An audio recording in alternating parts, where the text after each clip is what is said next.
ដុតថ្នាំគាត់បានប្រើមន្តអាគមបញ្ចូលកម្លាំងធាតុទាំងអស់ទៅក្នុងថ្នាំ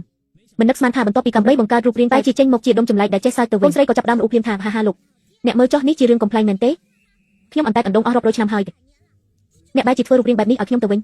ឃើញបែបនេះស្ដេចយមរាជក៏សម្រេចចិត្តប្រាប់អាកំតាមពិតគាត់បានរកឃើញរូបរាងកាយមួយនៅលោកគេដែលជាសពរាងកាយដ៏ល្អហើយបានដេញឲ្យនាងប្រញាប់ទៅចាប់ជាតិគាត់បានជូនកូនស្រីទៅដល់ក្បែរស្ពានណៃហឺរួចប្រើមន្តអាគមបញ្ជូននាងទៅកាន់លោកមនុស្សតែពេលក្មេងស្រីបើកភ្នែកឡើងនាងក៏ឃើញថាខ្លួនឯងកំពុងដេកនៅក្នុងឈូទៅវិញស្រីអូក្នុងឈូថាឪពុករបស់នាងពិតជាមិនគួរឲ្យទុកចិត្តមែនពេលនោះនាងក៏សំឡេងយំពីខាងក្រៅតាមពិតគឺជាម្ដាយនៃរូបរាងកាយកំពុងតែយំសោកបោកខ្លួនព្រោះបាត់បង់កូនស្រីហើយរៀបនឹងយកកាំបិតសម្រាប់ខ្លួនតាមកូនទៅស្រីប្រញាប់បើកមើលសៀវភៅកំណត់ជីវិតដែលជាប់ខ្លួនទើបដឹងថាម្ដាយដ៏កំសត់ម្នាក់នេះកាលពី5ឆ្នាំមុនត្រូវបានប្តីបង្ចោលហើយឥឡូវនេះត្រូវគេបោកឲ្យមកទីនេះទៀតរហូតធ្វើឲ្យកូនស្រីឈឺស្លាប់បាត់បង់ជីវិតអ្វីដែលកាន់តែអាក្រក់ក្នុងសៀវភៅសរសេរថាម្ដាយនឹងសម្លាប់ខ្លួននៅពេលនេះស្រីមិនព្រមឡើយម្ដាយដែលទើបតែបានមកនេះមិនអាចឲ្យបាត់បង់ងាយបែបនេះទេឃើញម្ដាយរៀបនឹងធ្វើសកម្មភាពក្មេងស្រីនៅក្នុងឈូក៏ខំស្រែកហើយយ៉ាងម៉ែបើអ្នកមិនព្រមលែងខ្ញុំចេញទៅទេអ្នកនឹងបាត់បង់កូនស្រីម្នាក់នេះមែនទែនហើយ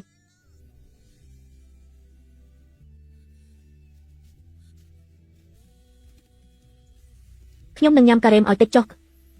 ដើម្បីកុំឲ្យជួបអ្នក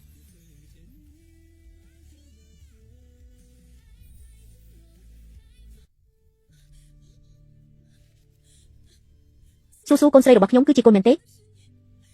អ្នកពិតជាវង្វេងមែនស្ទើរតែបញ្ចុះកូនទាំងរស់ទៅហើយខ្លួនតូចហើយទន់ល្មើយបែបនេះខ្ញុំចូលចិត្តឲ្យអ្នកស្អាតមកផាត់ណាស់ទេម៉ែល្អយ៉ាងនេះហេតុអីក៏ជួបប្រុសចង្រៃបែបនេះកូនមកហើយម៉ែអ្នកនឹងមិនពិបាកទៀតទេមិនមែនត្រជាក់តាមទេដូចជាសម្លេងរបស់សូចុះរឿងប្រុសចង្រៃដែលគាត់និយាយនោះជាអ្វីទៅសៀវយានជុនកើតចេញពីបញ្ជីមរណៈម៉ែរបស់អ្នកស្ទើរតែសម្លាប់ខ្លួនមកពីពួកខ្មោចព្រាយនៅជុំវិញនេះឯងហឹមហ៊ានឈៀតពេលម៉ែខ្ញុំកំពុងពិបាកចិត្តបញ្ចុះបញ្ចូលឲ្យគាត់សម្លាប់ខ្លួនផងឲ្យខ្ញុំស្លាប់ទៅ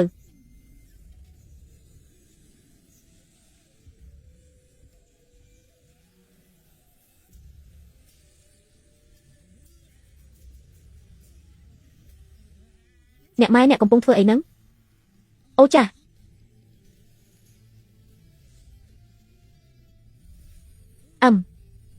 កាលពីម្សិលមិញស្ដេចយមរាជតូចបានចាប់ជាតិរស់ឡើងវិញហើយអ្នកនៅក្បែរគាត់ទៅប្រយ័ត្នគាត់ចាប់អ្នកស៊ីជីចំណីចង់រត់មែនទេមើលដំបងវេទមន្តខ្ញុំនេះ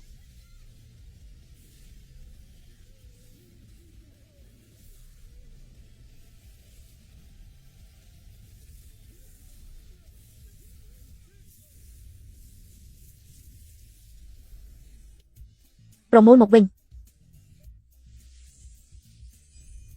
ម៉ែយើងចូលក្រុងទៅរកពុកបង្កើតរបស់ខ្ញុំទៅយើងនឹងហា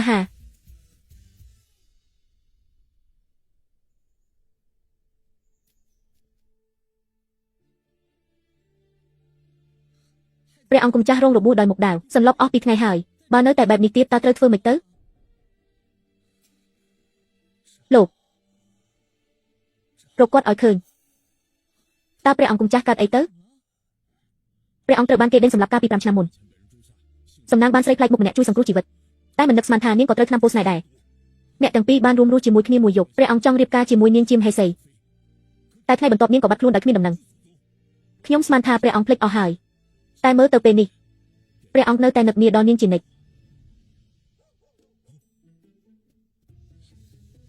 ចាំបន្តិចអ្នកនិយាយថាអីរឿងនេះមានបញ្ហាហើយម៉ែនេះគឺជាពុកដែលបាត់ខ្លួនជាច្រើនឆ្នាំរបស់ខ្ញុំជាស្វាមីពិតប្រាកដឆិនអានតើជាឆិនអានមែនទេឈប់សិនឆិនអានស្អីទៅពុកខ្ញុំមិនមែនជាមនុស្សដែលស៊ីបាយកក់ម៉ែខ្ញុំហើយរត់ចោលនោះទេទៅភូមិគ្រឹះហើយធ្វើមុខក្រាស់ជាមនុស្សក្បត់ចិត្តដែលទៅរៀបការជួបទេសត្ថីដើម្បីបុណ្យស័ក្តិនោះទេសូកូនចង់និយាយថាឆិនអានបោះបង់ពួកយើងម៉ែនឹងកូនមែនទេចុះហេតុអីបានជាគាត់ដឹងលោកម្ចាស់ពួកយើងគ្រាន់តែជាអ្នកស្រែចម្ការធម្មតាប៉ុណ្ណោះបើមានការប្រមាថសូមអភ័យទោសផងនៅទីនេះមានក្មេងទៀតសូមអ្នកមេត្តាដោះលែងផងបងស្រីប្រញាប់ក្រោកឡើង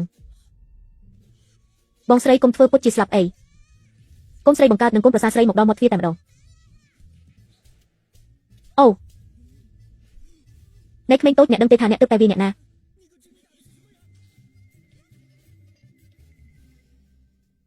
ហេតុអីខ្ញុំមិនដឹងគឺគាត់នឹងហើយដែលខ្ញុំចង់វាយចាំឲ្យម៉ែខ្ញុំរៀបចំសិន